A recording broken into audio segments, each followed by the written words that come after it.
நமஸ்தே. இன்னைக்கு ராஷ்டிர பாஷா பாட்டிய புஸ்தகத்திலேருந்து பாக் 3 ஏகாங்கி பார்க்கலாம். இதில் ஃபஸ்ட் ஒன் பௌக்கி விதம். ஆல்ரெடி நான் இந்த ஏகாங்கினுடைய எஸ்ஸே எடுத்திருக்கேன் நான் வீடியோவில். அதே மாதிரி இதில் பாத்திர பரிச்சயம் எடுத்திருக்கேன் ஜீவன்லால் லாஸ்ட்டு இதில். இப்போ ராஜேஸ்வரி பாருங்கள். राजेश्वरी बहु की विदा एकांकी का प्रमुख पात्र है. ராஜேஸ்வரி बहु की विदा அந்த ஏகாங்கினுடைய ஒரு முக்கியமான ஒரு பாத்திரம்.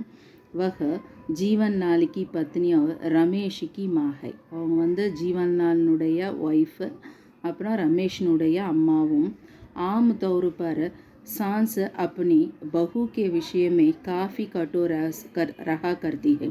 आम तौर मीन्स பொதுவாக பார்க்கும்போது மாமியார் எப்போவுமே சரி மருமகம் மேலே எதனா ஒரு விஷயத்தில் ரொம்ப கठोரமாக நடந்துப்பாங்க. லேக்கின் ராஜேஸ்வரி இஸ்கா அப்பவாத ஹை. ஆனால் ராஜேஸ்வரி இதில் தவிர்த்து, ஏன்னா இதில் எக்ஸப்ட் அவங்கள எந்த குறையும் சொல்ல முடியாது. ராஜேஸ்வரி மம்தா கி மூர்த்தி ஹை. ராஜேஸ்வரி அன்பனுடைய ஸ்டாச்சு சொல்லலாம். ஹர் அம்மா ஜான்தி ஹை கி பஹு பி கிசி மா கி பேட்டி ஹை. எந்த ஒரு அம்மாவும் சரி அவங்களுக்கே தெரியும், பஹூபி அவங்க மருமக கூட சரி ஏதோ ஒரு அம்மாவனுடைய பொண்ணு தான் அப்படின்னு தெரியும். ஜெய்சி ராஜேஸ்வரி கௌரிக்கு ரா தீக்தி ஹை. எப்படின்னா ராஜேஸ்வரி தன்னுடைய பொண்ணு கௌரியினுடைய வரத்துக்காக, அந்த சீசன் வரத்துக்காக எவ்வளோ பார்த்துட்ருக்காளோ, வழி பார்த்துன்னு இருக்காளோ, அதே மாதிரி தான் கமலா மாபி கமலா கி தாரா தேக் ரஹி ஹோகி. அதே மாதிரி தான் கமலானுடைய அம்மாவும் அதே மாதிரி பார்த்துட்ருப்பாங்கன்னு நினைக்கிறான்.